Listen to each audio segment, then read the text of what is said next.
Bien, bonjour et bienvenue. This meeting is being recorded. Ouais.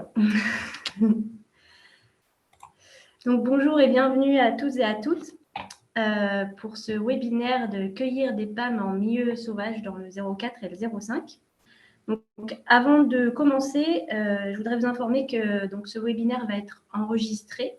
Et donc, si vous ne souhaitez pas être enregistré, soit vous nous en informez, soit vous n'interviendrez pas pour les questions-réponses qui auront lieu à la fin.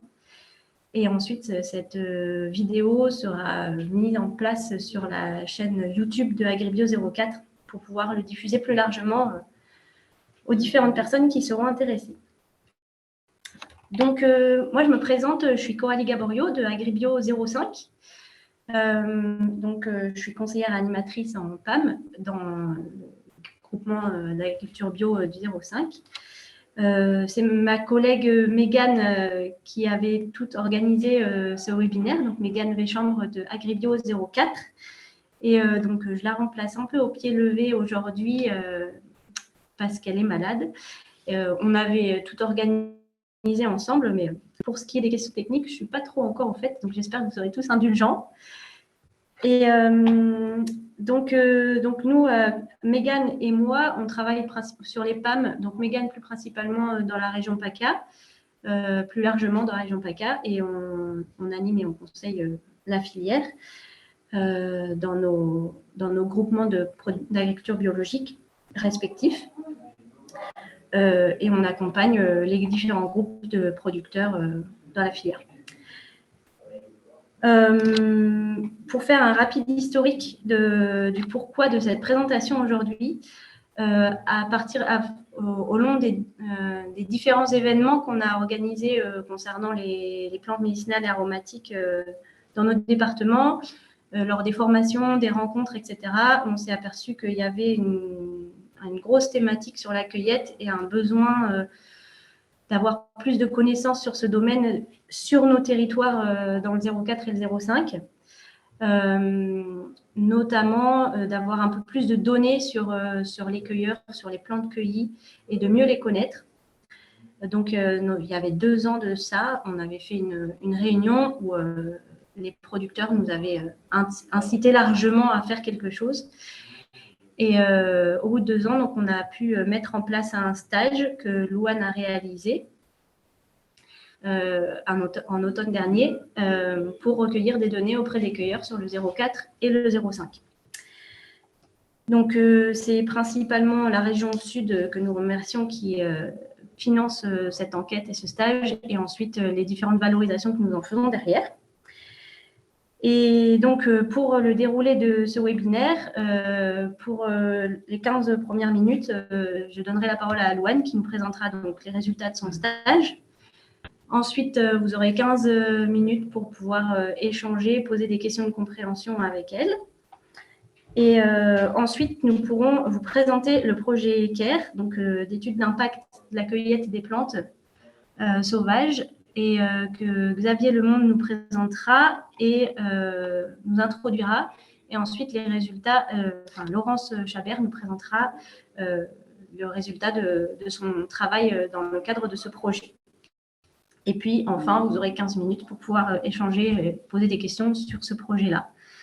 Parce que le stage de Louane et toutes les données qu'elle a accueillies ont été étroitement préparées en lien avec le projet CARE pour faire du lien et pour pouvoir venir compléter un projet plus large. Avant de te lancer, Louane, je vais peut-être donner. Est-ce que vous avez quelques mots à ajouter, Xavier ou Laurence, par rapport à ça? C'est tout bon? C'est tout bon. Parfait. Alors, Louane, je vais te donner la parole et le partage d'écran. Donc, tu vas pouvoir activer ton micro et je vais te donner le partage d'écran. C'est bon, vous m'entendez? On t'entend. Nice, parfait. Ok, alors partager l'écran. bonjour à tous. Je vais essayer de me familiariser avec le partage d'écran. Pas de souci. Tu me dis si tu y arrives, sinon je regarde. Ouais, c'est bon, j'y arrive. Juste mon ordi est un peu lent, mais ça va le faire. Hop, Parfait, c'est tout bon. Ça va apparaître.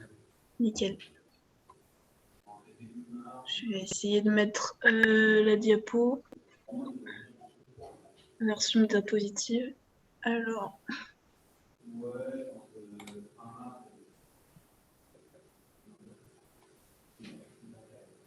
bon, il rame.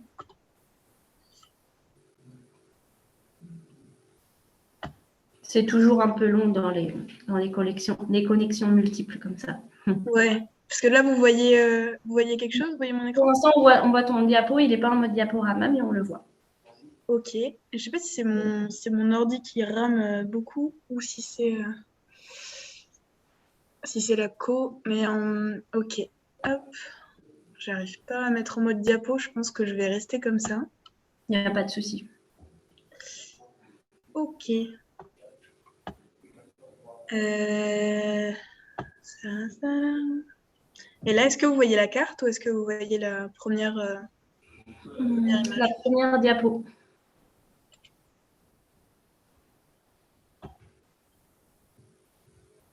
Bon, il rame un peu. Je vais commencer comme ça et j'espère qu'il va, il va se réveiller. Ça marche. Bonjour à tous et toutes. C'est toujours bizarre de faire des trucs en visio, j'ai pas l'habitude. Je vais essayer d'être le plus vivante possible.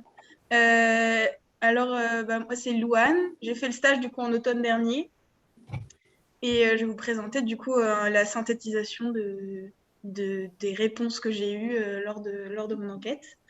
C'est assez dense, donc si vous avez, je vais essayer de passer rapidement sur certaines choses pour avoir le temps d'aller à l'essentiel, mais je pense que vous aurez accès aux diapos.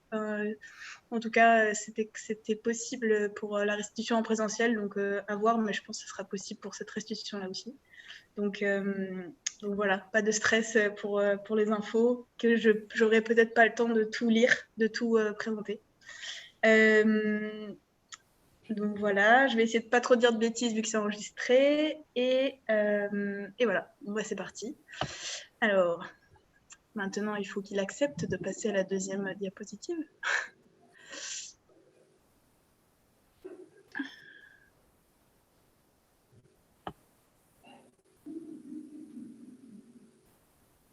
Les plaisirs. Ah ouais. Je pense que ça va être bon.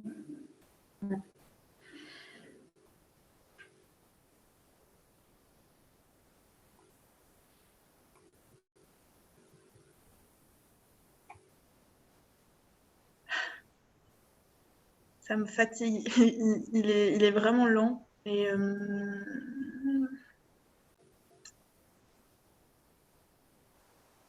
je me demande si c'est pas plus rapide qu'Aurélie que tu reprennes la main parce que là, je sais pas ce qu'il fait. Ah, c'est bon. D'accord. Réveillé. Parfait. Super. Ok, bon, je crois que ça a l'air de marcher. Ok, ça marche. Chouette. Tu es réveillé au bon moment. Ok, alors, hop, c'est bon. Ok, je suis lancée. Alors, sur cette première diapositive, vous pouvez voir les cueilleureuses que je suis allée voir entre 0,4 et 0,5. En tout, je suis allée voir 21 personnes. J'ai vu plus de personnes j'ai vu 12 personnes dans le 0,4, 7 dans le 0,5 et il y a des vallées que j'ai plus fait que d'autres.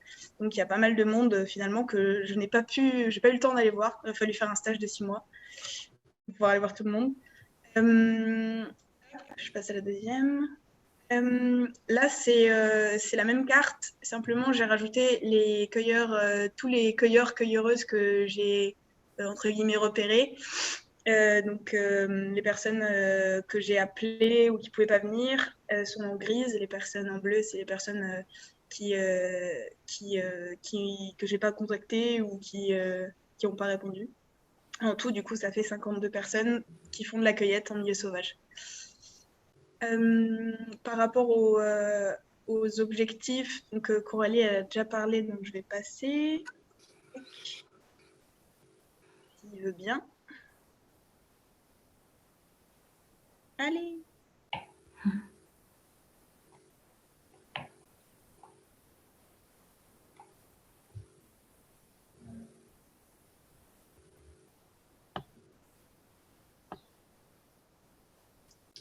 Mince.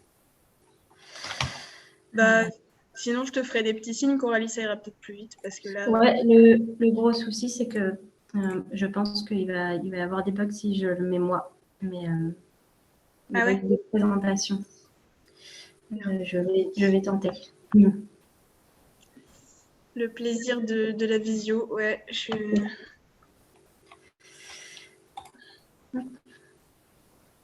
sais pas pourquoi il veut pas.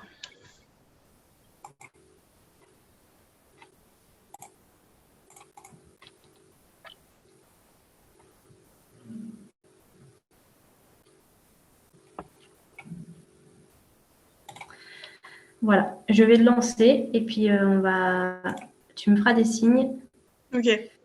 Bon, je te fais des petits pouces. Il y aura sûrement des bugs de présentation. Alors, partager l'écran. Excusez-nous pour ces petits problèmes techniques. Est-ce que c'est tout bon? Ouais, je vais revenir au Zoom.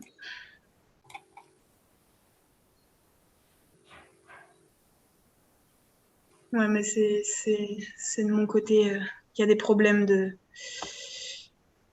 rapidité. Bon, j'ai pas encore de retour, mais bon, ça va revenir. La suite, du coup, c'est le sommaire. Donc, je vais présenter les profils de cueilleurs. Ensuite, je vais présenter, pour arriver à la phase, à la partie principale qui sont les plantes cueillies dans le 0405 et aussi les quantités associées. Et je vais parler aussi un peu des réponses que j'ai eues par rapport aux différentes transformations et aux différentes vias de commercialisation. Et finalement, les problématiques qui reviennent que les cueilleuses m'ont fait remonter. Du coup, tout au long de la présentation, il va y avoir des petits symboles. Sur le côté, vous voyez, il y a problématique, levier d'action. Donc ça, c'est que les paroles. J'ai synthétisé des paroles de cueilleurs et cueilleuses. Donc, c'est pas mes leviers d'action. Et il y a des témoignages aussi. J'arrive toujours pas à revenir. Nous, on t'entend bien et je suis sur la diapo du sommaire. Ok. Je comprends pas pourquoi. Tout le monde le voit bien. Du coup, si toi, tu vois, tu me dis quand je passe et c'est tout bon. Ouais, c'est ça le problème, c'est que moi, je ne vois pas. Je sais pas pourquoi. Bah, je t'indique.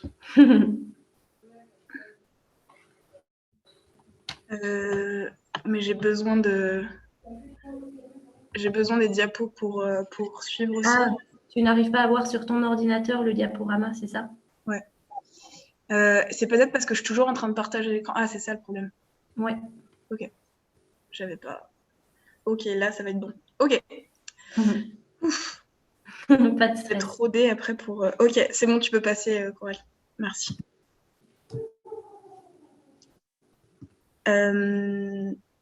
Tu peux aller du coup à la diapo 7.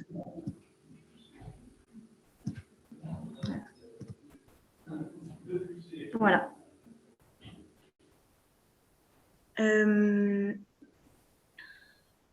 Moi, ça s'affiche pas encore. Ok, je vais essayer de faire avec mes souvenirs, du coup, en voyant les petites diapos.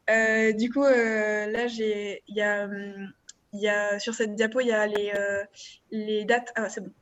Les années de début d'installation, donc l'installation des cueilleurs, donc l'année où ils ont obtenu leur numéro de tirette. Et vous pouvez voir que du coup, la majorité des cueilleurs-cueilleuses, c'est dans les 7 que je suis allée voir, donc les 21 personnes. C'est dans les 7 dernières années qu'il y a le plus de personnes qui se sont installées, donc 75% des gens. Tu peux passer, Coralie. Après, sur la prochaine diapo, j'avais posé des questions par rapport au statut des cueilleurs et des cueilleuses. Et on peut voir que sur ce diagramme en bâton, là, Les statuts, c'est principalement les gens dépendent, les cueilleurs dépendent principalement de la MSA. Il y a aussi des personnes qui dépendent de l'URSSAF et il y a des personnes qui dépendent des deux. Et j'ai remis un peu des encadrés réglementaires que j'ai repris dans le guide de PAM. Voilà, pour refaire un point sur la réglementation. Tu peux passer, Coralie. C'est bon. Ouais, c'est ça le problème. Il y a un monsieur qui dit que Steph, voilà, ouais, il y a des retards d'affichage.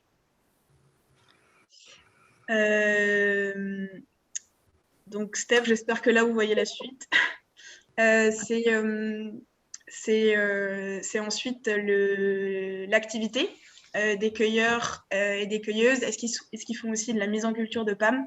C'est un peu pour avoir une idée de l'activité de cueillette ou de production. Donc, vous pouvez voir là sur le diagramme circulaire qu'il y a 16 personnes sur 21 qui font de la cueillette et de la mise en culture. Donc, plus de 75% des cueilleurs-cueilleuses. Et par rapport aux surfaces, là, j'ai fait un diagramme au bâton pour que vous ayez une idée un peu des surfaces qui sont mises en culture. Donc c'est une échelle qui est pas régulière. Vous voyez, c'est 0 à 100 le premier, 100 à 1000, 1000 à 5000, pour pas que vous vous fassiez avoir. Et du coup, il y a des rapports totalement différents. Et j'ai mis que plus de 80% des cueilleurs producteurs cultivent sur moins de 1 hectare. Il faut aussi savoir qu'il y a certains cueilleurs, cueilleuses qui sont propriétaires ou qui louent les parcelles sur lesquelles ils vont cueillir. Donc ça, je ne l'ai pas pris en compte dans le diagramme, mais c'est juste pour que vous soyez au courant, j'ai remis un petit encadré. Tu peux passer, Coralie, stop. Ok.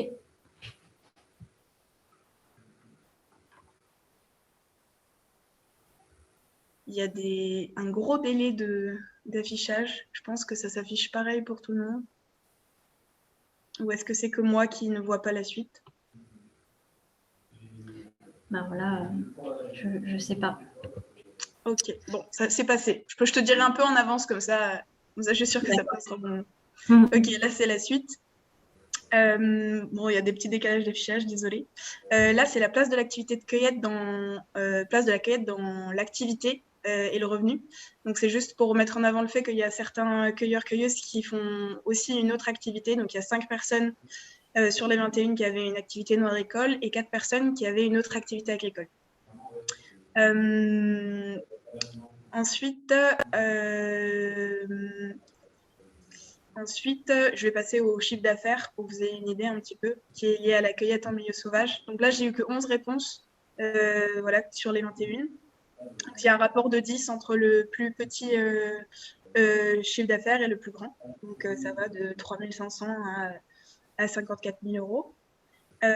Donc chiffre d'affaires. Voilà, je vais passer histoire de... Tu peux passer, Coralie? Ouais, c'est tout bon. Ouais. Et pour continuer à décrire un tout petit peu cette diapo, sur le diagramme en bâton au-dessus, c'est la part de la cueillette dans le revenu. Vous voyez, il y a des échelles différentes. Donc, on peut voir que pour la majorité, donc c'est 7 personnes, la cueillette représente 60 à 80% du revenu.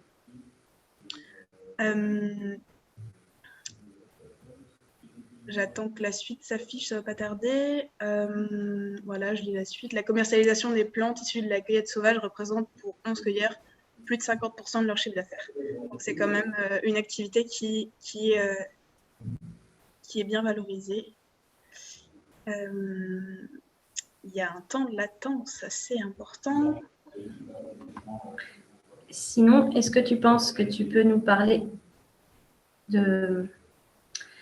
des choses importantes sans qu'on ait forcément en visuel le diaporama? Peut-être qu'on peut aller Est-ce que tu peux aller à la diapo Ouais, je vais essayer de résumer. Et le temps que ça s'affiche, est-ce que tu peux aller à la diapo 13? Ouais. Et après la diapo 13, passer sur la 14 assez rapidement. Ouais. Je te ferai signe. Tu synthétiseras, comme ça, tu synthétises un maximum et les idées importantes, tu les as dans ta tête. Ouais. Ouais, je vais essayer de synthétiser du coup. Après, les diapos suivantes, je parle des plantes cueillies dans le 0405. Donc, simplement, il y a 68 plantes cueillies dans le 0405 pour les personnes que je suis allée enquêter. Pour avoir une idée des quantités, la fourchette va de 18 kilos par an à 7 tonnes par an. Il y a une personne qui faisait aussi de la sève de bouleau, c'était 10 000 litres. Donc, je ne l'ai pas pris en compte dans la fourchette, mais voilà, pour avoir une idée de la fourchette de poids. Sur la diapo 14, quand elle s'affichera pour vous, vous verrez qu'il y a... donc, je pense que ça, faudrait que vous reveniez dessus, mais c'est vraiment toutes les plantes qui ont été cueillies, qui sont cueillies dans le 0405, le nombre de cueilleurs associés et la participation en pourcentage du plus gros cueilleur. Donc voilà, ça peut vous donner une idée. Je vais pas les décrire comme ça serait trop long. Et vous aurez accès aux diapos pour pouvoir détailler tout ça. Ce qu'il faut entre guillemets retenir, c'est qu'il y a 60, comme je vous l'ai dit, il y a 68 plantes. Je sais pas si... Ouais, c'est bon. Il y a 68 plantes cueillies et il y a les plus grosses quantités. Les plus grosses quantités, c'est sur la lavande, églantier, argousier, aubépine, le thym, le mélèze pour bourgeon, fleur, jeune pousse, l'ortie, le romarin, la sauge, le tilleul. Ce qu'il faut savoir dans ces chiffres, c'est que j'ai précisé pour certaines quelle partie de la plante était pesée, mais c'est assez mélangé, donc voilà, il faut avoir ça en tête. Il faut avoir en tête aussi que, par exemple, pour le romarin, il y a certaines personnes qui pèsent les rameaux, donc ça peut aussi biaiser, entre guillemets, les chiffres. Et certains cueilleurs donnent les chiffres en sortie de cueillette et d'autres en battu trié, donc ça peut aussi varier. Voilà pour la diapo 14 et pour vous donner une idée un peu des plantes cueillies. Ensuite, est-ce que tu peux aller à la 18, s'il te plaît, Coralie? C'est bon. Oui. Là, je passe un peu aux problématiques que m'ont fait remonter les cueilleurs-cueilleuses sur le terrain. Ils ont une méconnaissance de la réglementation sur les plantes protégées pour certains. Donc ça, c'est certaines personnes qui m'ont fait remonter ça. Et en levier d'action, j'avais mis qu'il y a l'AFC qui a fait un guide de bonnes pratiques de cueillette de plantes sauvages. Je peux avoir des réponses là-dessus. Il y a une autre problématique, c'est la méconnaissance de l'impact de la cueillette sur la pérennité de la ressource. Ça revient souvent. Et dans le diapo, vous verrez, du coup, il y a des témoignages, et il y a des témoignages qui sont vraiment très différents en fonction du ressenti des cueilleurs, donc ça peut ne pas être consensuel. Je veux bien que tu ailles à la suivante, Coralie. Oui. Sur les sites de cueillette, j'avais posé quelques questions. Par rapport à la relation que les cueilleurs ont avec le propriétaire, s'ils demandent ou pas l'autorisation. Et j'ai remis donc il y a 14 cueilleureuses qui demandent systématiquement l'autorisation du propriétaire des stations. Et j'ai remis la petite idée qui est que la demande d'autorisation propriétaire est obligatoire depuis janvier 2022, simplement pour avoir une clarification au niveau de la loi. Voilà, je vais essayer d'aller vite. Il y a des cueilleurs qui me font... là, je suis sur la diapo 21. Ouais. Donc, par rapport au site de cueillette, il y a 5 cueilleurs déclarent que certains de leurs lieux de cueillette ont disparu par rapport à des problématiques de pression foncière, disparition de stations à cause du photovoltaïque, disparition à cause du défrichage, du labour, du fauchage. La bétonisation près des villes. Ouais, c'est des retours que j'ai eus des cueilleurs. Après, j'ai posé aussi des questions par rapport au système de transformation. Donc ça, c'est la diapo 23. Et tu peux aller tout de suite à la diapo 24. C'est là qu'il y a les graphes. Donc pour faire vite, simplement pour vous dire que sur les 21 cueilleurs-cueilleuses que j'ai enquêtés, Il y en a 20 qui transforment les plantes cueillies. Donc, c'est vraiment la grosse majorité. Fait que du coup, la valeur ajoutée vient de la transformation. Et le cueilleur qui faisait uniquement de la cueillette, donc c'est la cueillette en frais qui donnait directement au laboratoire. Pour vous donner une idée aussi du nombre de cueilleurs en fonction du type de transformation, il y a un diagramme en bâton sur lequel, dans la diapo 24, sur lequel vous pouvez voir qu'il y a 16 cueilleurs qui font du séchage en herboristerie. Et donc, il y en a 4 qui font de la distillation. Et un cueilleur sur les 4 fait uniquement de la distillation. Parce qu'en fait, ça peut se recouper. Il y a beaucoup de cueilleurs-cueilleuses qui font plusieurs types de transformations. Donc, voilà, pour mettre en avant que sur les personnes que je suis allée enquêter, finalement, une personne fait uniquement de la distillation. Est-ce que tu peux passer à la 26, s'il te plaît, Coralie? Oui. C'est sur le système de commercialisation.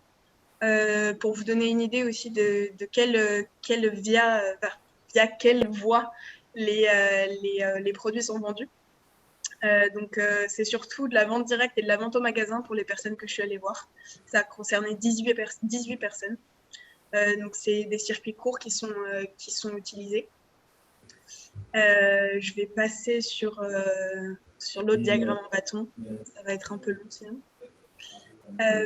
Pour la diapo suivante, la diapo 27, du coup, Coralie, et c'est sur les labels. J'avais posé quelques questions par rapport à la labellisation que les cueilleurs utilisent pour mettre en valeur leurs produits.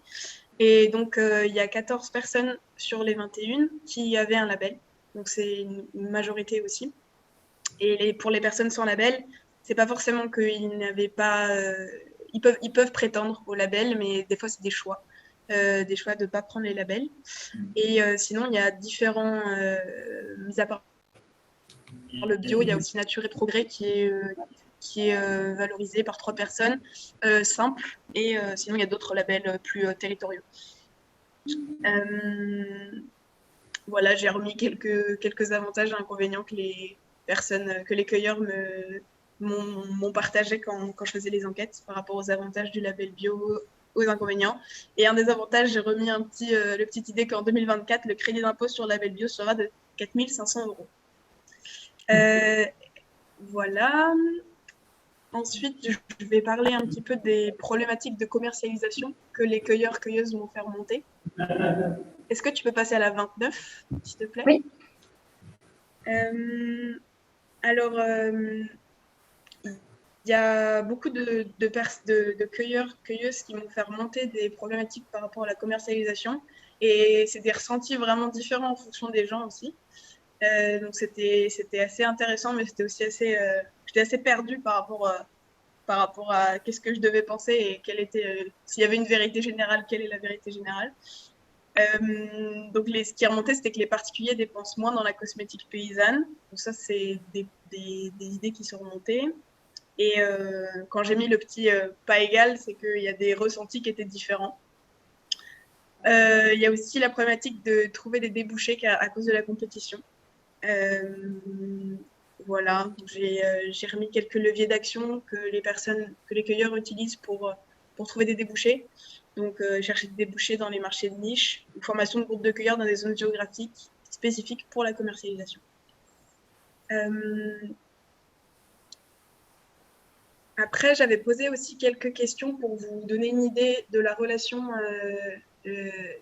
avec les autres usagers. Donc là, c'est la diapo 32. 10 cueilleurs font partie d'une structure formelle relative à la cueillette. Ça peut être un GI2E, le syndicat simple, l'ASC. Et ça permet d'être en contact avec d'autres cueilleurs. Et par rapport à la problématique de l'isolement des cueilleurs, il y a aussi des possibilités et l'existence de groupes d'échanges locaux, de commercialisation.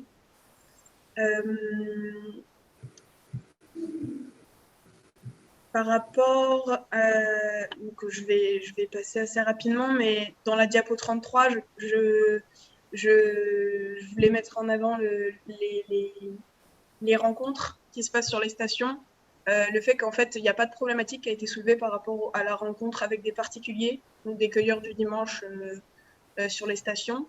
La relation se passe bien. Et par rapport aux cueilleurs professionnels, donc la rencontre de cueilleurs professionnels, d'autres cueilleurs professionnels sur les stations lors de la cueillette, c'est pareil, il y a pas eu, j'ai pas eu des problématiques fortes qui sont remontées, mais plus une peur générale de la pression sur la ressource. Du fait que, par exemple, si la personne va cueillir, si le cueilleur avec qui je discutais va cueillir à un endroit, il peut pas savoir qui est passé, enfin, il peut pas savoir directement, il peut le savoir par l'observation, mais qui est passé avant lui, quelle est la pression sur la ressource. Donc, c'est plus des problématiques comme ça qui sont soulevées, mais sans finalement qu'il y ait des retours directs de « Ah oui, j'ai croisé tant de personnes sur cette station ». Ensuite, j'ai la diapo 34. C'est juste pour faire remonter que j'ai eu des retours par rapport au pastoralisme. Les cueilleureuses soulèvent des problématiques liées au pastoralisme, liées au surpâturage, par exemple, ou alors au fait que les stations, la disparition du pâturage à certains endroits fait que les stations disparaissent.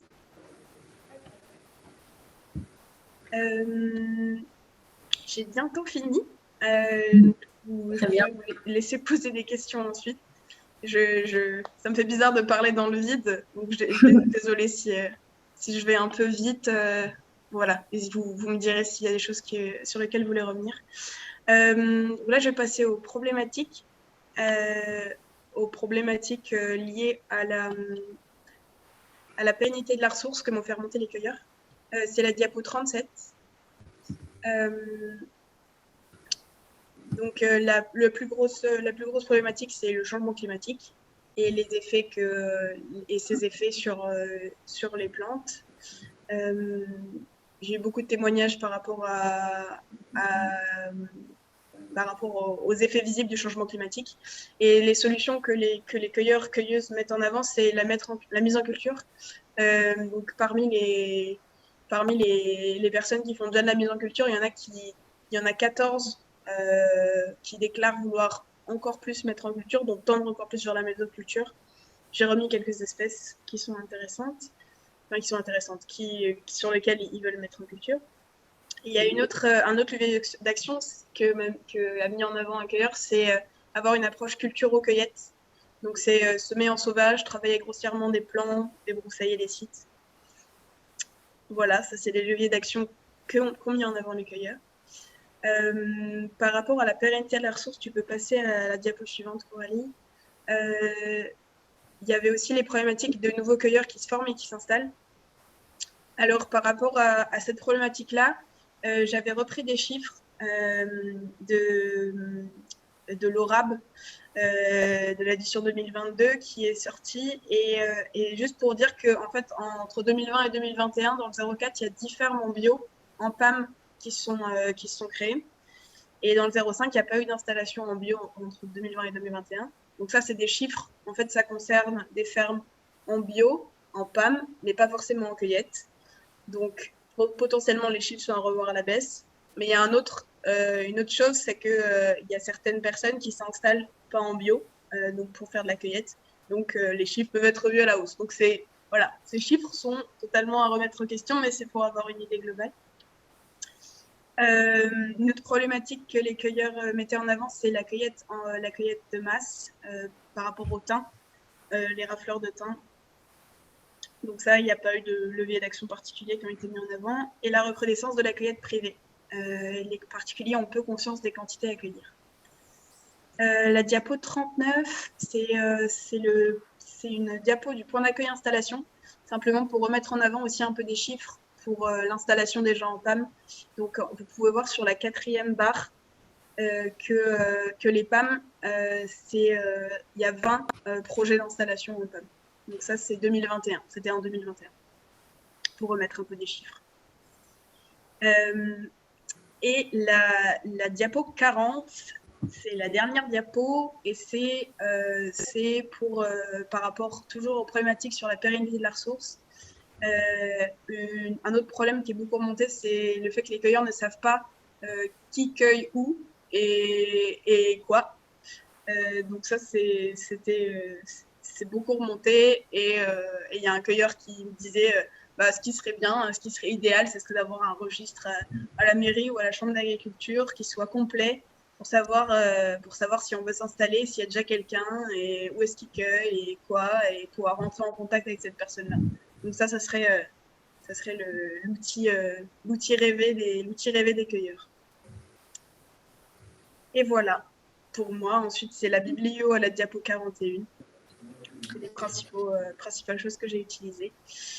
Merci de m'avoir écouté. Désolée si ça allait vite et désolée pour les problèmes techniques. Et donc, si vous avez des questions ou envie de revenir sur certaines diapos, c'est le moment. Oui, alors merci Louane, on est bien en retard sur le programme, mais je vais quand même laisser 5 minutes s'il y a quelques questions sur la présentation de Louane. Normalement, vous avez accès à l'activation de vos micros si vous souhaitez intervenir.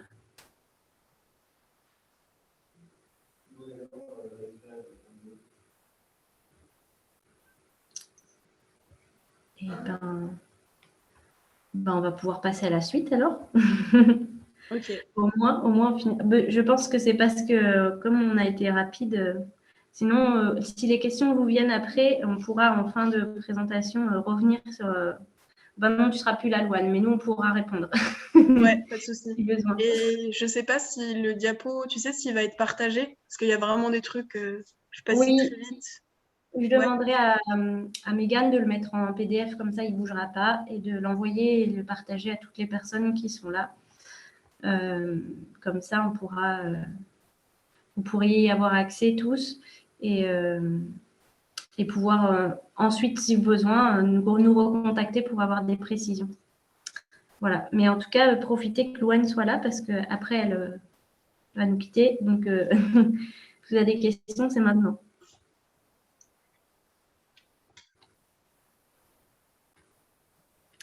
Bon, je propose qu'on passe à la suite. Donc, je vais laisser la parole. Moi, j'ai une question. Oui. Une question, j'ai pas de vidéo, mais je suis Salagon. Pas de souci. C'est en fait les endroits où les cueilleurs vont ramasser. Est-ce que c'est majoritairement en nature ou est-ce que c'est sur des terrains de pâturage qui appartiennent à des agriculteurs? Comment se répartit un peu les lieux de cueillette? Je vais essayer de répondre sans dire de bêtises. Et Laurence, si je dis des bêtises, tu me récupères. Mais en tout cas, tous les terrains sur lesquels les gens vont cueillir, c'est des terrains privés au public, mais qui appartiennent à quelqu'un, en tout cas. Donc, je ne saurais pas dire la proportion, par exemple, de personnes qui vont cueillir dans le public, chez l'ONF mais il y a plus de personnes, je ne saurais pas dire les chiffres, mais il y a plus de cueilleurs qui vont chez des privés, donc chez des particuliers, agriculteurs ou pas agriculteurs, juste propriétaires terriens, que chez les publics, donc l'ONF typiquement. Ok. Voilà. Et est-ce qu'il y a par exemple, dans le parc du Luberon ou ailleurs, est-ce qu'il y a des endroits où ils ne peuvent pas cueillir? Ça, je sais pas. Laurence, est-ce que… Oui. En fait, dans les parcs naturels régionaux, il n'y a pas de législation particulière. C'est dans les parcs nationaux et entre autres dans les cœurs de parc. Dans les cœurs de parc, la cueillette est complètement interdite. Dans les zones périphériques, ça peut être plus ou moins toléré suivant les espèces. En France, on est toujours chez quelqu'un. Que le propriétaire soit la commune, que ce soit l'État ou que ce soit un privé. Donc, effectivement, quand on fait des cueillettes professionnelles d'une certaine ampleur, il faut demander une autorisation. Okay. Voilà. Après, c'est en fonction de l'espèce. C'est-à-dire que l'églantier, on va le trouver dans des zones de friches, de pâturage. La bourse à Pasteur, on va la trouver dans des zones de bord de culture. Suivant l'espèce, on va être dans des milieux qui vont être différents. C'est à travers l'espèce qu'on peut savoir où on cueille.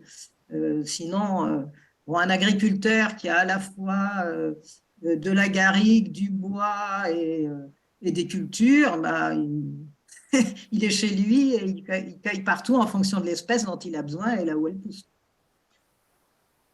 Ok. Et du coup, sur le cercle, enfin, la surface, enfin, l'endroit où ils vont le plus loin de chez eux pour cueillir, enfin, je sais pas si ma question est claire, mais enfin, qu'est-ce que c'est à peu près un endroit, enfin, un territoire d'un cueilleur, quoi. Alors, ça dépend beaucoup. J'avais commencé à faire des cartes pour voir les rayons. C'était pas du tout exhaustif, donc là, je les ai pas. Il y a des cartes dans le diapo, mais c'est peu représentatif. Et ça dépend beaucoup, beaucoup des cueilleurs. Mais vu que je suis allée voir des personnes qui cueillent des plantes assez différentes, qui font beaucoup de transformations.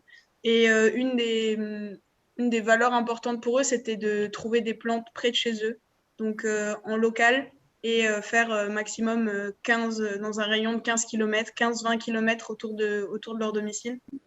Après, il y a des saisons où ils partent, par exemple, il y avait une cueilleuse qui partait dans le Verdon ou quelqu'un qui partait dans les écrins ou dans le dévoluy pour rejoindre un autre ami cueilleur pour faire une saison. Donc ça dépend beaucoup des personnes, mais je suis pas allée voir, je suis pas allée voir des cueilleurs nomades, enfin qui font des. Ok, merci. Ce qu'on appelle un cueilleur nomade, c'est un cueilleur professionnel qui ramasse des quantités assez importantes, en général pour des laboratoires ou pour des grossistes, et qui donc se déplace largement au-delà de sa région, hein, qui descend dans le sud pour faire des bourgeons de figuier, et puis qui ensuite remonte dans le Massif central pour faire de la racine de gentiane, hein, c'est des exemples. Voilà, c'est ça un cueilleur nomade.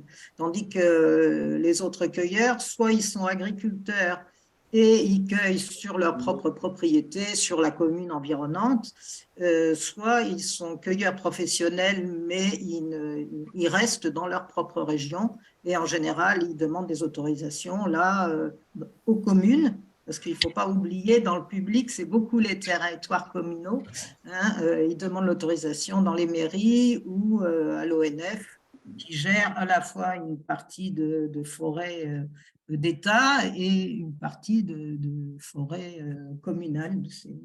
L'ONF est gestionnaire et c'est au gestionnaire qu'il faut demander l'autorisation. Merci. Eh ben, merci. On va passer à la présentation du projet CARE. Donc, je vais laisser la parole à Xavier Lemonde de l'USS qui va nous introduire le projet et qui me dira quand je lance la vidéo. Est-ce que c'est bon pour le micro? Là, voilà, vous m'entendez? Oui. Oui, on t'entend. Super, merci.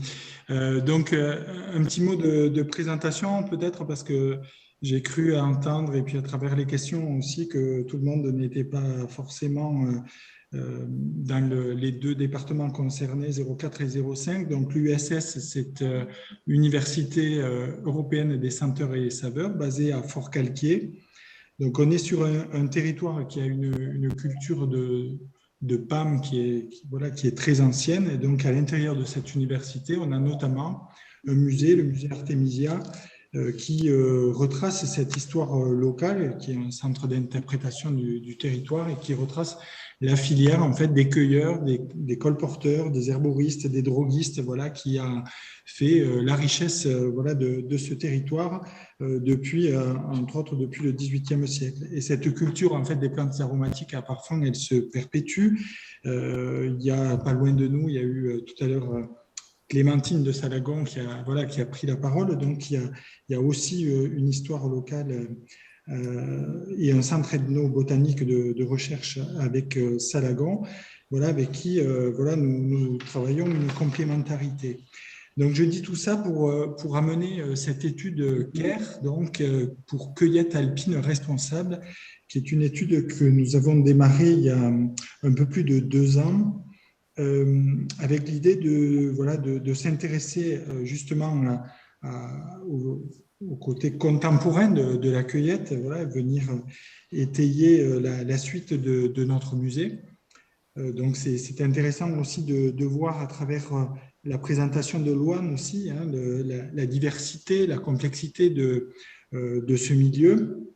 Et c'est bien voilà, aussi ce que nous avons rencontré autour de cette étude. Donc, l'objectif de cette étude, c'était voilà, d'approcher, en fait, faire une étude d'impact, en fait, de la cueillette aujourd'hui sur la biodiversité, avec deux approches possibles aussi, hein, entre une vision en fait de ces plantes comme étant une ressource qui vient alimenter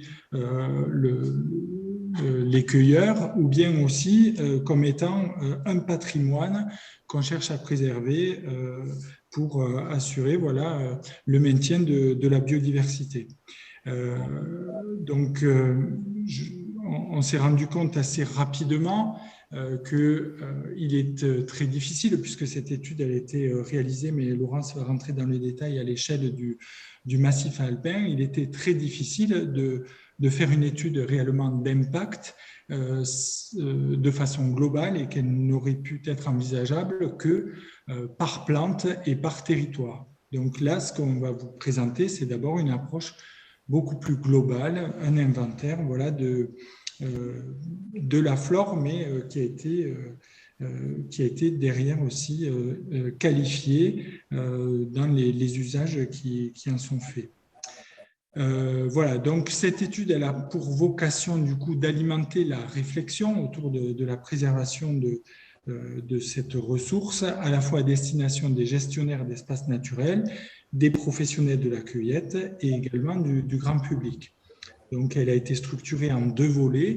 Un volet qui a été toute cette partie étude scientifique que va relater, qui a été conduite en partenariat avec le Conservatoire botanique alpin. C'est ce que va relater dans ses résultats Laurence. Et puis un deuxième volet qui est plutôt un volet de communication, comment capitaliser sur cette étude et voilà, chercher à diffuser ces résultats. Ça prendra deux formes, voire trois formes essentiellement. Une première forme qu'on va vous diffuser qui est un petit spot de 3 minutes qu'on appelle une vidéo scribing, c'est-à-dire sous forme animée de dessins quasi animés relatés en 3 minutes le compte-rendu de l'étude. Un autre volet qui sera une exposition temporaire et qui sera exposée à partir de début avril à l'USS, entre autres. Et puis, si certaines d'entre vous voilà, sont intéressés, elle a vocation à parcourir en tout cas l'ensemble du massif alpin. Et puis un troisième support qui sera un rapport plutôt écrit d'études et qui lui sera plutôt destiné aux gestionnaires d'espaces naturels à l'échelle voilà, du massif alpin. Voilà, donc ce que je vous propose, c'est de voir déjà juste une petite synthèse animée hein, qui repose la problématique de l'étude. Et puis après, je laisserai Laurence qui, elle, a été voilà, à la manœuvre de toute la phase d'enquête et en partenariat avec Luc Garot du Conservatoire botanique alpin pour la qualification voilà, de ce fichier, de ces données. Coralie, est-ce que ça va marcher? Alors, est-ce que vous voyez tous l'écran gris de la vidéo? Oui. Parfait. On voit qu'il n'y a rien, oui. Oui, je vais le lancer. C'est parti.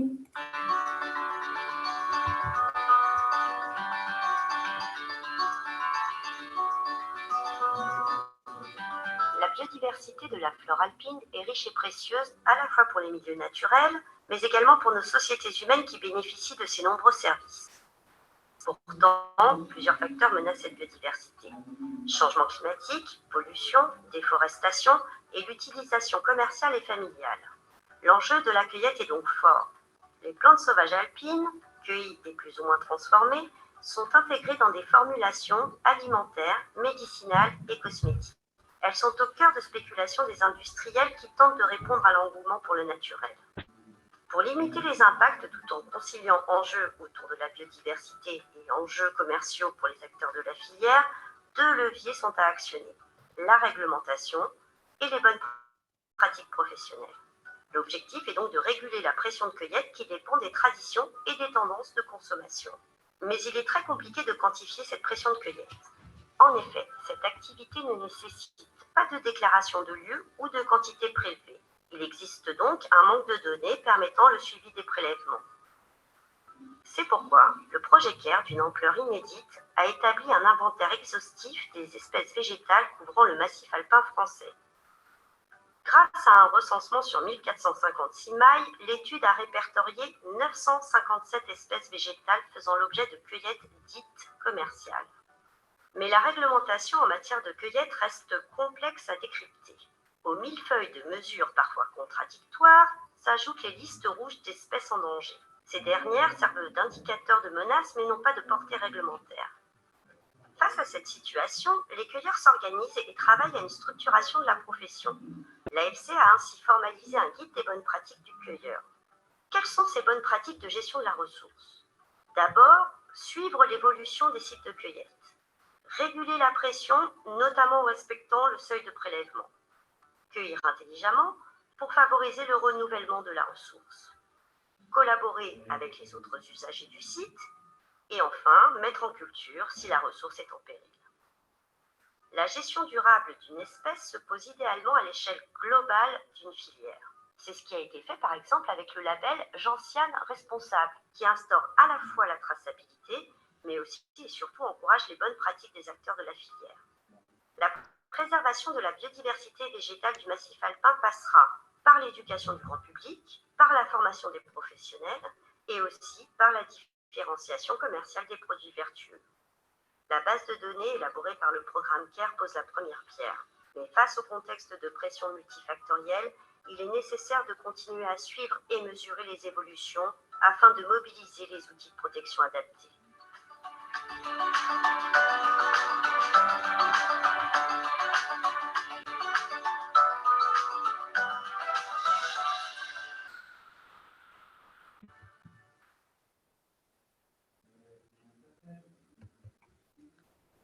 Super.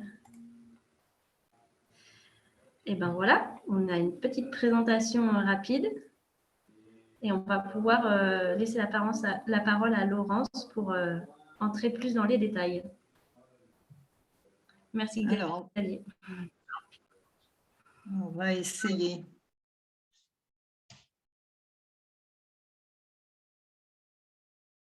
Essayer parce que c'est meilleur que vous pour l'autre.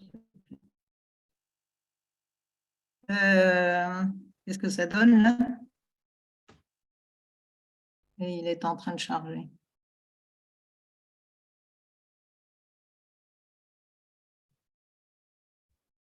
Alors, il me dit que je suis en train de partager mon écran. Je ne sais pas avec qui et où, mais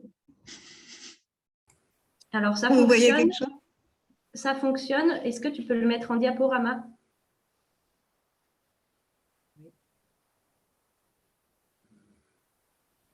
C'est un PDF. Oui, je le mets en plein écran. Tout ça. Oui.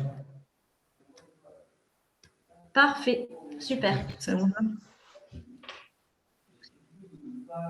Bien, donc ce programme CARE a été conduit par Luc Garot et moi-même en 2021 et 2022 sur l'ensemble du massif alpin. Attends, parce que moi j'ai des trucs là au milieu. Si je pouvais enlever ces vignettes, ça m'arrangerait là.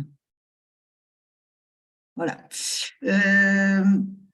Et je voulais le remettre un peu dans un contexte plus général, outre la mode des ingrédients à base de plantes dont tout le monde est tout à fait au fait. Il faut quand même se rendre compte que cette réalité est souvent à la fois méconnue et sous-estimée, d'une part par les pouvoirs publics, mais aussi par les gestionnaires d'espaces naturels, alors qu'en face, on a des stratégies industrielles d'approvisionnement en plantes qui spéculent sur la flore sauvage. On est longtemps allé chercher les plantes loin, dans ce qu'on appelait les pays du Sud. Maintenant, on veut une traçabilité Et donc, l'étiquette France est primordiale pour les acheteurs et c'est ce qui impacte énormément la flore et la pression sur la ressource. Ce travail sur la préservation de la ressource, il date grosso modo des années 90. Donc, en 1989, il y a une première réunion de cueilleurs dont j'ai fait partie à l'époque, puisque j'étais productrice de plantes aromatiques et médicinales dans les Alpes du Sud. C'était à l'initiative d'un service du Muséum d'histoire naturelle et c'était la demande d'un service qui s'appelait la Direction du paysage et de la nature du ministère de l'Environnement. Jusque-là, on ne se posait pas la question.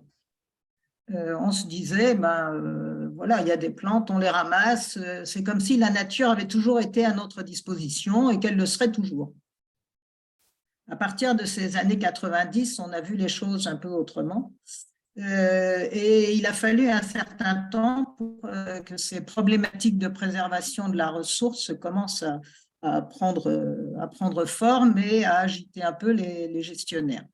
Donc, le Massif central, le Conservatoire botanique national du Massif central a travaillé en 2012 sur 370 espèces cueillies dans sa zone avec un suivi très important sur la gentiane et qui se continue.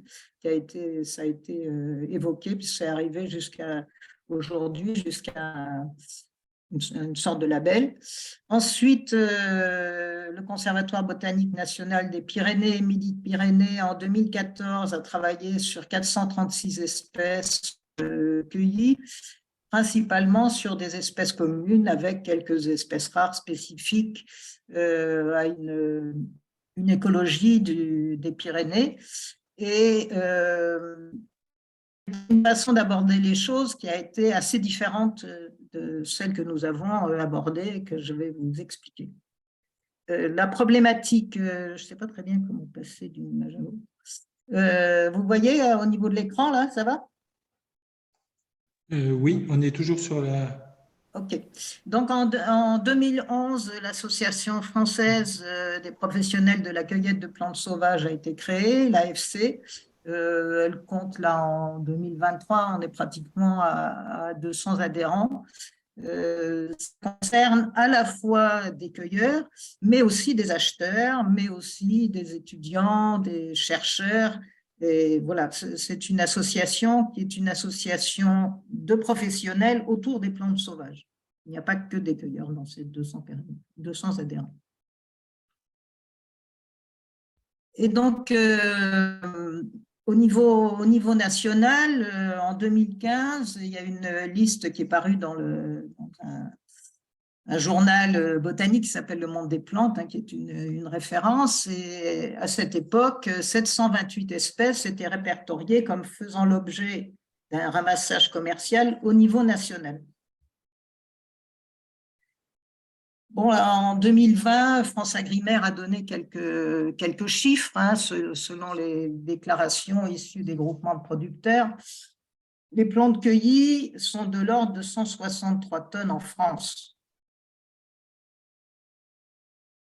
La cueillette bio est significative. Donc, c'est les circuits bio qui nous donnent le plus d'informations. Pour le reste, on ne sait pas très bien ce qui se passe, mais la cueillette bio, elle est beaucoup plus répertoriée, puisqu'il y a des déclarations, puisqu'il y a un suivi par les organismes certificateurs.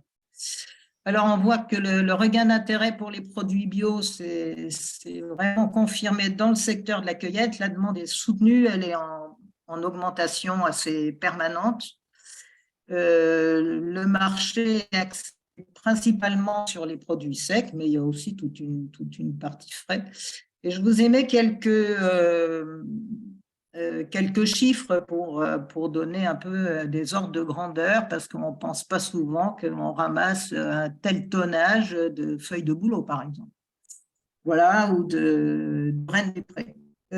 Donc, la filière des PAM en métropole, il y a une grande partie en conventionnel et une partie bio. Et la partie cueillette représente à peu près 9%.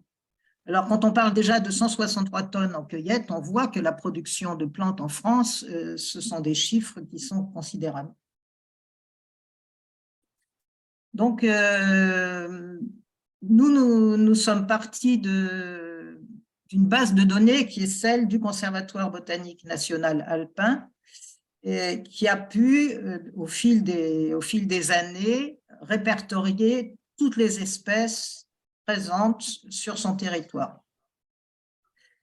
Bon, il s'agit des plantes à fleurs, des fougères et des conifères. Il n'y a pas les algues, il n'y a pas les lichens, il n'y a pas les mousses, hein, sinon on aurait des chiffres faramineux. Et aussi parce que ces autres secteurs du monde associés au monde végétal ne sont pas encore complètement répertoriés. Mais pour ce qui est des plantes à fleurs, on sait exactement ce qu'il y a. Donc, sur le territoire sur lequel nous avons travaillé, il y avait 4157 espèces de plantes différentes. Là-dessus, moi, j'ai apporté les plantes dont on sait qu'elles ont un usage, c'est-à-dire environ 1500 différentes. Et l'usage, il peut être un usage on va dire, commercial, familial, mais il peut être un usage industriel, mais il peut être aussi un usage artisanal, alimentaire, enfin, il y a plein de domaines différents.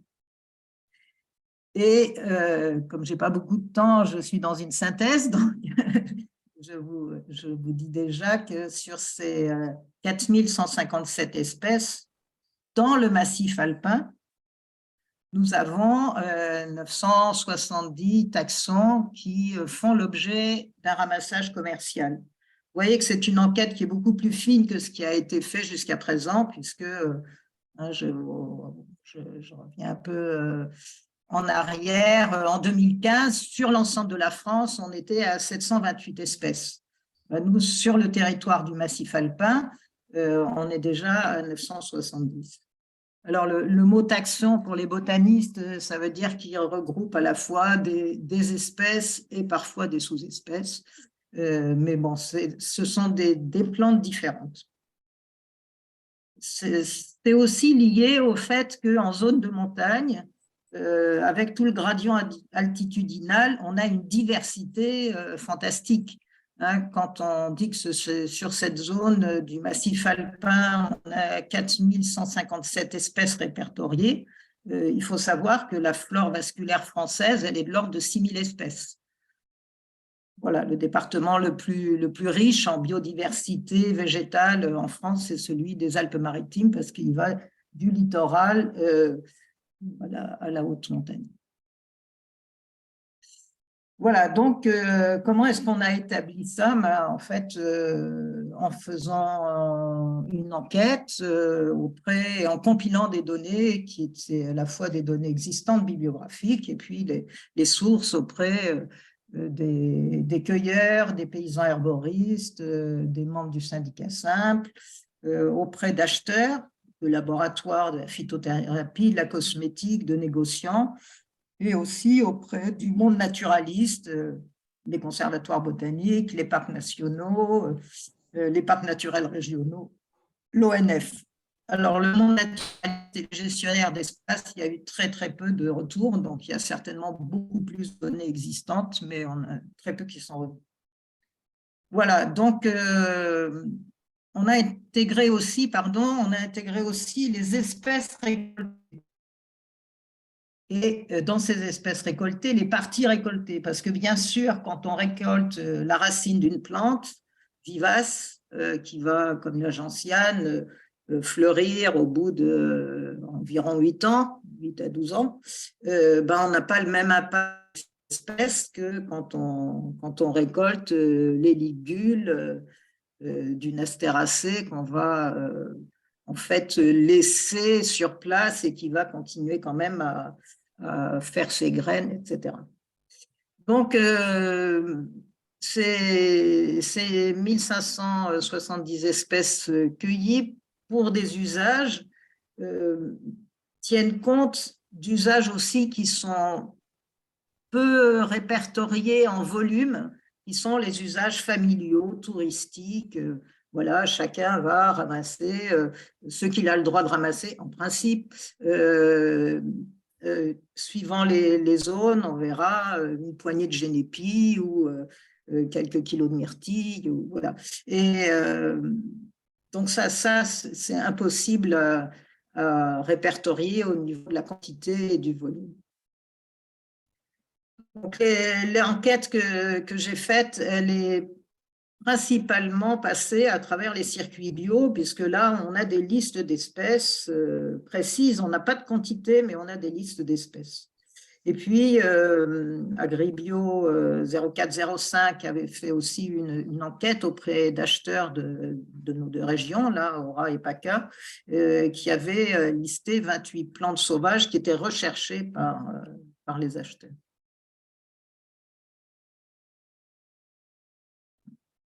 Une difficulté,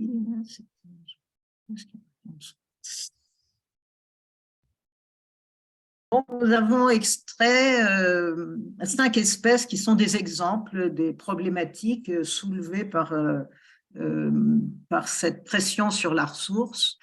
Alors, bon, l'ail des ours, tout le monde connaît, sauf que jusqu'à présent, on connaissait l'ail des ours dans les endroits où elle pousse, dans les Vosges, dans certains coins des Hautes-Alpes, en Bourgogne, voilà, dans des endroits où on sait qu'il y a beaucoup d'ail des ours.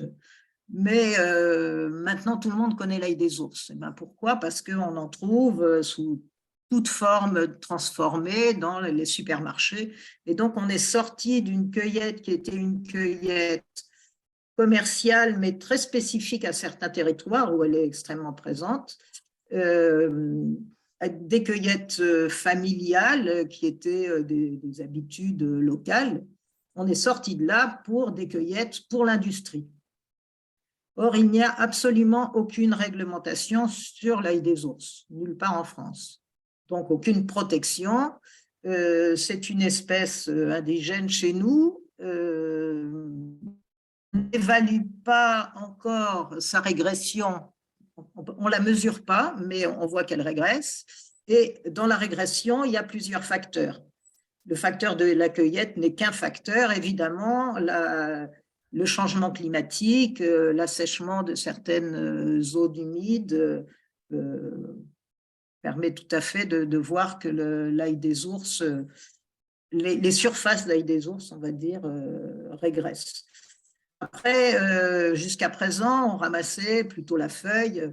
Bon, maintenant, on voit qu'il y a des cueillettes en quantité où les parties récoltées sont souvent feuilles et fleurs, et puis parfois aussi des parties souterraines. Donc, évidemment, il y a des dommages qui vont être plus importants. En plus, c'est une espèce qui est souvent connue, considérée comme banale.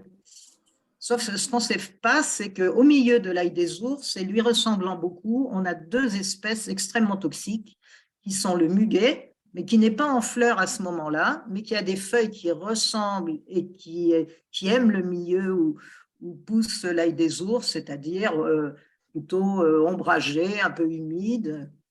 Et puis la colchique, qui à la saison de l'ail des ours n'est pas du tout en fleurs, donc ne se reconnaît pas.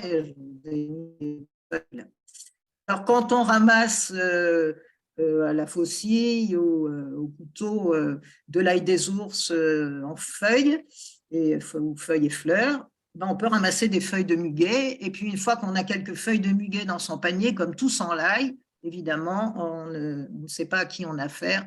Et il y a chaque année, les centres antipoison le signalent, il y a chaque année des empoisonnements qui peuvent être très graves. Voilà, c'est un des exemples. L'ail des ours, la demande du marché est absolument exponentielle. Autre demande très forte et toujours croissante avec une pression importante, mais même presque dramatique sur une ressource qui est fragile, c'est l'arnica. L'arnica, en fait, est déjà une espèce fragile à l'origine. C'est une espèce de montagne qui pousse dans des prairies où l'air doit être humide. Ça ne pousse pas dans des prairies sèches, l'arnica. Et dans les articles scientifiques, on dit que dans des prairies des Vosges, où l'arnica est tout à fait chez lui, déjà, la plante elle-même ne se reproduit qu'à peu près à 12%. C'est une espèce qui n'est pas très dynamique sur le plan végétatif. Donc, déjà, c'est une espèce fragile. Alors, c'est une espèce indigène. On ramasse différentes parties de l'arnica suivant les demandes des acheteurs. Ça peut être les ligules pour certains, ça peut être le capitule, ça peut être la plante entière avec la partie souterraine, ou ça peut être la partie aérienne. Donc, on voit que suivant les commandes, ça n'a pas du tout le même impact sur l'espèce. C'est donc une fleur assez délicate. C'est beaucoup les laboratoires homéopathiques qui ont fait connaître l'arnica. Hein. Tout le monde a des granules d'arnica et c'est très nécessaire de les avoir sous la main. Sauf que le changement climatique est pour une part importante, mais la pression de la cueillette est vraiment délétère aujourd'hui sur l'arnica. Il y avait un travail qui avait été conduit il y a quelques années dans les Vosges avec les parcs des Ballons des Vosges et les communes concernées par le secteur du Markstein, qui était la très grande station d'arnica. Il y avait eu toute une entente, il y a eu une volonté de gérer la ressource, mais malgré ça, la sécheresse faisant et la demande étant croissante, l'arnica est en régression. On ne mesure pas bien sa quantité, mais on le perçoit, hein, et les cueilleurs ne peuvent plus ramasser les commandes qu'ils reçoivent.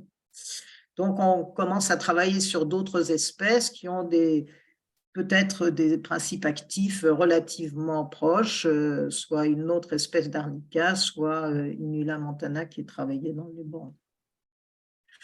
Ensuite, la gentiane jaune, donc la grande gentiane, c'est une cueillette commerciale à très gros tonnage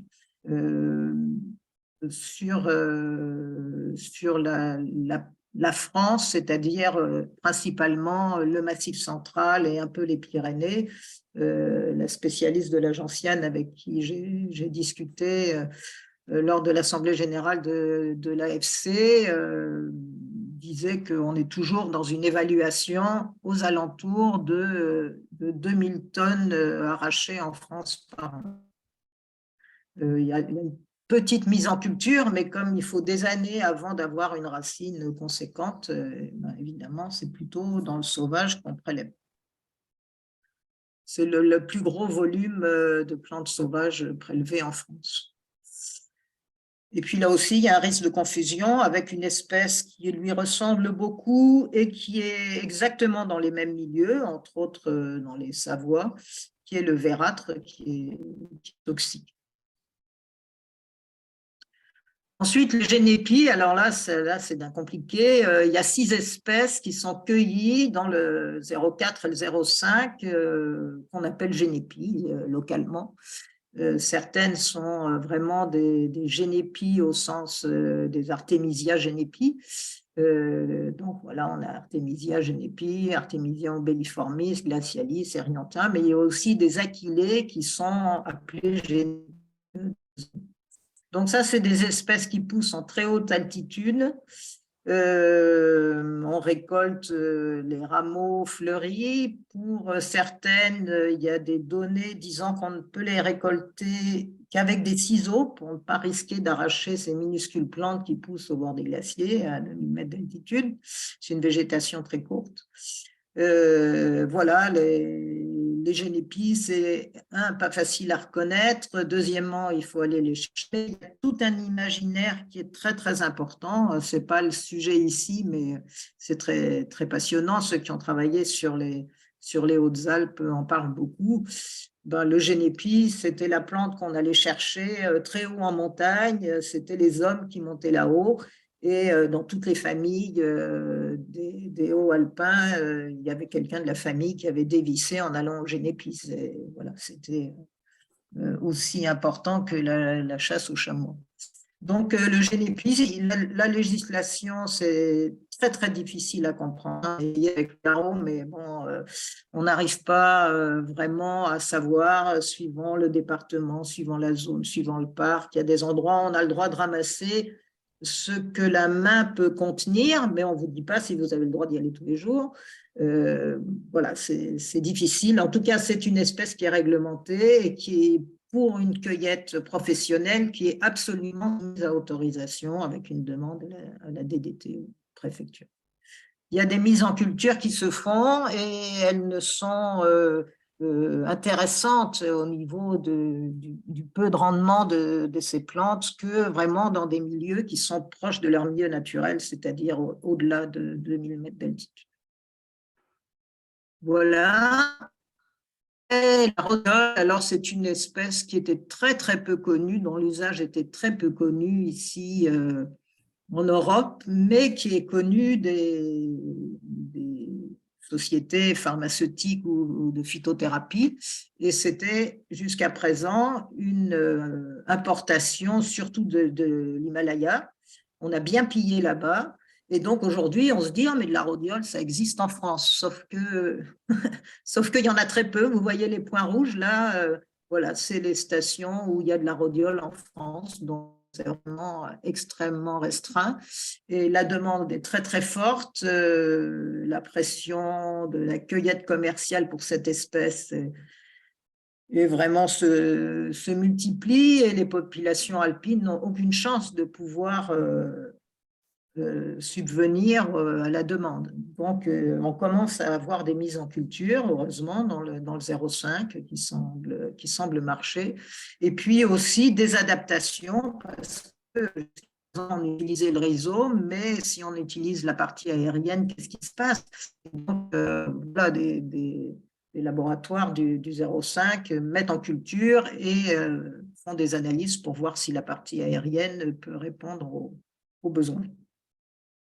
Donc voilà, dans le massif alpin, donc sur les 970 espèces qui font l'objet d'une cueillette commerciale, il y en a quand même 50 qui sont intégralement protégées et il y en a une centaine qui font partie des listes rouges, c'est-à-dire des listes des espèces menacées.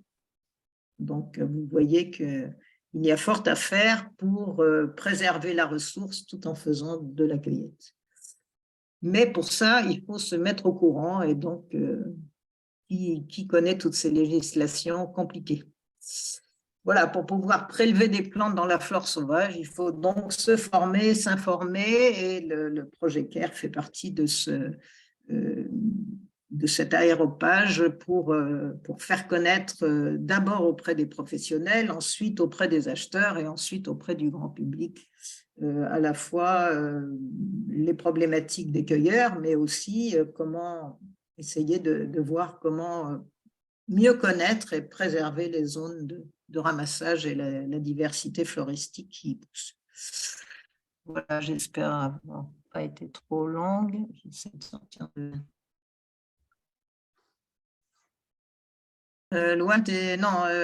Coralie, tu es toujours là? Moi, j'ai oublié de mettre le micro. Ah bon. C'est parfait, Laurence, pour le timing. Merci. Alors, comme on a eu des petits problèmes techniques au départ, on est un peu en retard, mais on va se garder 5-10 minutes de questions pour pouvoir échanger avec toi. Est-ce que quelqu'un a des questions?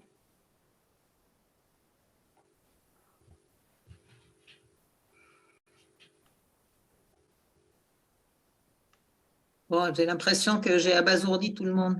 Non, c'est toujours un peu délicat de se lancer quand on est 20 personnes dans ce genre de présentation. Peut-être, si personne ne prend la parole, peut-être, Laurence, on peut dire effectivement que dans les compléments de cette étude, ça a été déjà cité, mais donc il y a un guide des bonnes pratiques qui est édité par l'Association française des cueilleurs. voilà, si certains autour de Fort-Calquier sont intéressés, nous en avons en dépôt. Et puis également sur un certain nombre de plantes, donc, parmi elles, donc, 3 des 5 qu'a cité Laurence comme étant voilà, en vulnérabilité forte. Il y a un guide technique voilà, qui, par plante, qui est développé à l'attention des cueilleurs professionnels. Et pour cela, par contre, voilà, il faut être adhérent à l'EFC pour pouvoir voilà, bénéficier de ces livrets. Oui, il faut aller sur le site de l'AFC où il y a beaucoup d'informations. Hein. Et notamment par rapport à, tu as dit Laurence que c'était très dur de s'y retrouver par rapport aux législations entre les différentes couches nationales, internationales, puis ensuite locales, et plus les listes rouges. Comment on se réfère si on cueille une dizaine d'espèces? Comment on sait si on respecte et la législation et les listes rouges? Alors, c'est un travail qu'il faut faire l'hiver en amont. Il n'y a pas de choix. Il faut préparer son terrain parce que ce n'est pas une saison jusqu'à maintenant où on voit ce qui pousse dehors, donc on peut être un peu plus dedans. Et ben, il faut aller il y a différents sites. Hein. Je pense que j'ai fait des formations avec Mégane là, pour parler de ça. Je suis toujours disposée pour mieux l'expliquer, mais il faut savoir que c'est un enchevêtrement. Je ne sais pas comment le dire autrement. C'est un maillage qui se superpose et s'enchevêtre, et c'est compliqué. Voilà, c'est compliqué. Par contre, bon, si on est chez soi et qu'on connaît son terrain et qu'on a les listes d'espèces qu'on a sur son terrain ou qu'on veut ramasser, ben, il faut se pencher sur la question et puis savoir vraiment dans son secteur. Il faut voir qu'il y a une législation nationale, hein, l'arrêté de 82 des espèces protégées, ça c'est assez simple. Et puis ensuite, on a des législations qui sont régionales, on a des législations départementales, on a même parfois des législations communales. Hein, dans le musée Artémisia, j'ai mis l'exemple d'une commune ici qui en avait assez de voir des semi-remorques débarquer avec des gens qui n'étaient pas du coin pour cueillir du thym à la moto faucheuse. Donc, à l'entrée de la commune, ils ont mis un panneau cueillette de thym interdit, arrêté municipal du thym. Amen. Ah oui. Voilà. Ben, oui, à un moment, il faut aussi mettre des limites parce que tout le monde ne comprend pas que scier sur la branche sur laquelle on est assise, c'est-à-dire recueillir des plantes sans tenir compte de la préservation, ben, à un moment, ça fâche quoi. Ça fâche la plante, mais ça fâche aussi les gens qui vivent là. Bon, voilà, donc il faut se renseigner et peu à peu savoir un peu ce qui se passe. Après, les listes rouges, elles sont revues assez cycliquement, mais les X, je ne sais pas dire quoi, tous les combien. Okay. Ce sont les espèces qui ne sont pas protégées, mais qu'on signale, parce que les botanistes ont vu des régressions de ces espèces. Donc, c'est ce qu'on appelle les livres rouges, les listes rouges, c'est les espèces qui sont menacées. Et donc, évidemment, faut éviter de cueillir ces espèces-là. Voilà.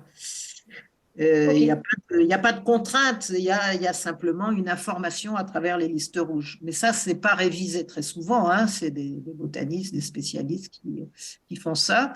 Et nous pensons, Lugaro et moi, que le projet CARE va amener une information, un état des lieux, hein, en 2022, un état des lieux qui peut permettre aux législateurs de reprendre ces listes et de les affiner en fonction de la réalité d'aujourd'hui.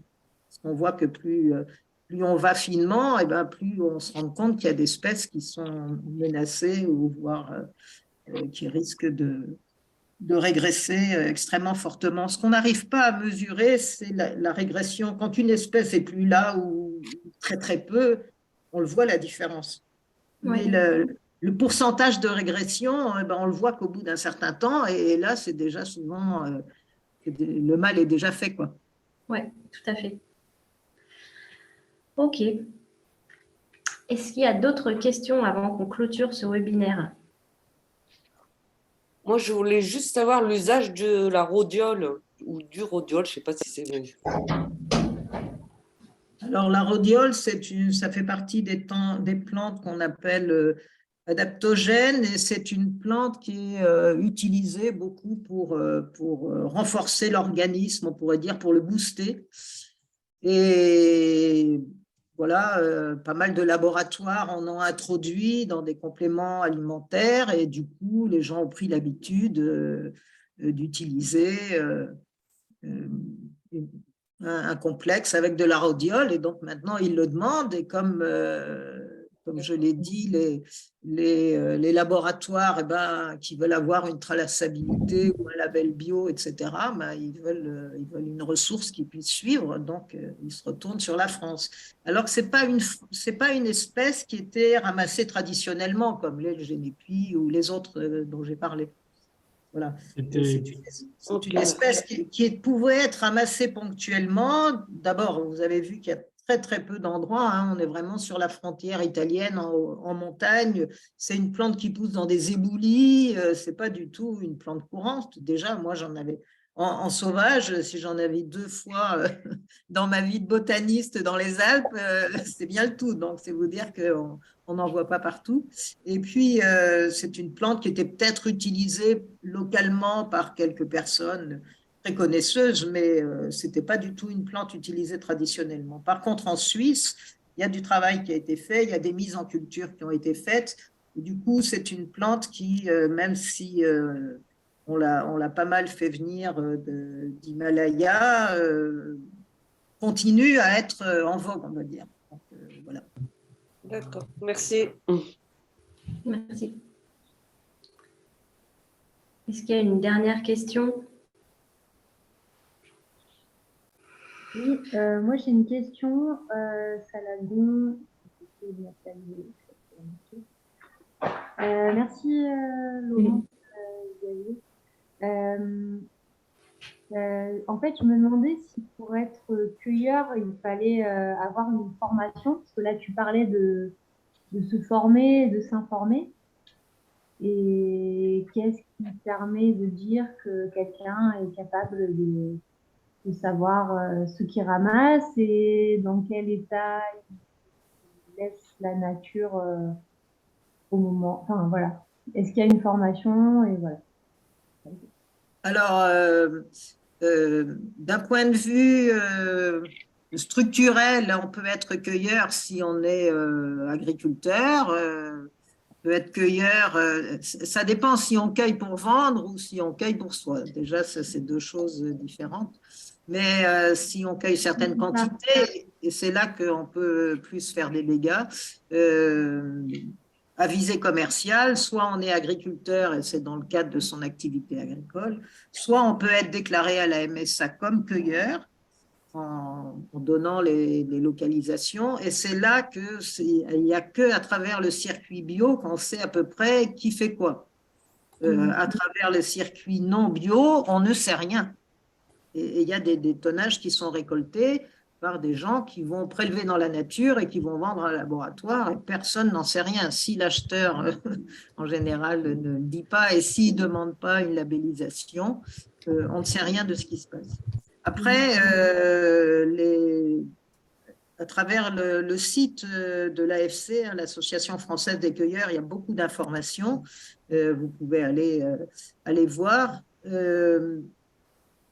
Comment dire, moi j'estime que on n'a pas une connaissance innée de la nature.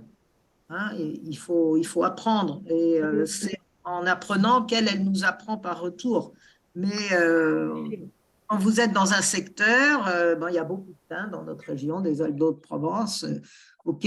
Mais si le thym n'est pas cueilli à la bonne période, avec un outil adapté, c'est-à-dire bien aiguisé, et en prenant que les rameaux de l'année, on va faire un massacre. Et donc ça, je suis un peu, c'est un peu mon dada, le thym. Donc partout où je vais, Partout où je travaille, je mets des panneaux sur la façon de cueillir le thym, il y en a dans le musée, il y en a un peu partout. La plante elle-même, elle est assez courante, mais si on la prélève mal, on lui coupe la vie, quoi. C'est assez clair. Ce qui ne sera pas le cas avec la sarriette, dont les bourgeons sont placés beaucoup plus bas. Donc, suivant chaque espèce, il faut apprendre comment, bon, Clémentine, toi tu sais ça, mais comment se développe la plante et donc comment il va falloir la récolter et à quel bon moment. Après, suivant la demande des acheteurs, oui, ça peut être une partie aérienne, ça peut être aussi une partie souterraine, la plante entière. Et donc, la pression est différente sur la plante sauvage. Je ne sais pas si j'ai bien répondu à ta question, mais on peut se former à la cueillette à travers les agribio et puis à travers oui, les associations professionnelles, quoi, hein, le syndicat simple, il y a beaucoup de formations qui sont proposées et c'est un peu ce que je disais au début, on a longtemps eu l'impression que la nature était là pour toujours et qu'on n'avait pas à se poser de questions. Sur la façon de cueillir, on a à se poser des questions. Il y a une question technique. Voilà. Donc, il y a des formations, elles ne sont pas obligatoires, mais dans le monde bio, elles sont pas mal suivies, quoi. C'est ça, si je comprends bien. Oui, elles ne sont pas obligatoires. C'est dans le sens où les gens qui cueillent sans être passés par un BPREA ou par une formation agricole quelconque n'ont pas eu accès à ces informations. Hein, donc. Et puis, par contre, je crois que c'est cette notion de ne pas scier la branche sur laquelle on est assis. C'est-à-dire que si on veut pouvoir cueillir année après année, même si on est un cueilleur nomade, si on veut pouvoir revenir, il faut préserver la plante. Donc, il faut apprendre à la connaître et chaque espèce a son fonctionnement biologique et chaque type de milieu héberge des espèces qui sont assez spécifiques. Donc, voilà, c'est une connaissance qui demande un peu de temps. Alors, ce qui est un peu compliqué en ce moment, c'est que depuis le Covid, il y a une espèce d'engouement et de recrudescence de gens qui veulent se mettre aux plantes comme producteurs et tout ça, alors tant mieux. Mais en même temps, ceux qui ne sont pas issus du monde agricole, qui n'ont pas de terrain, ils vont commencer par faire de la cueillette. Or, ils n'ont souvent pas de connaissances en botanique et donc ils risquent de faire des dégâts. Et les enfants, parce qu'ils se multiplient. Okay. Merci. Merci. Est-ce qu'on prend une dernière question avant de clôturer? Bon, j'ai l'impression qu'on est bon. Peut-être que tout le monde a faim et envie de...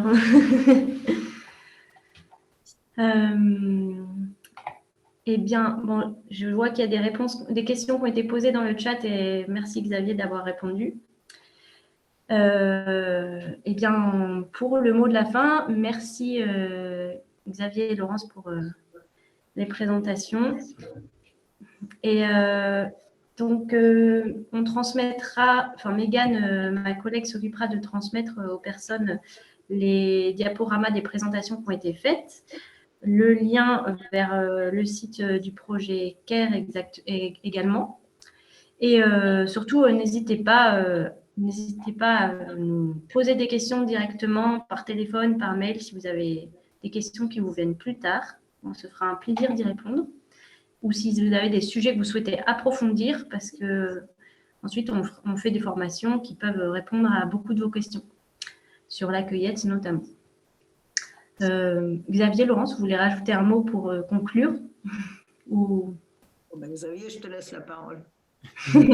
Merci Laurence. Juste pour dire que l'ensemble des données seront disponibles en fait également prochainement sur le site de l'USS et celui du CBNA.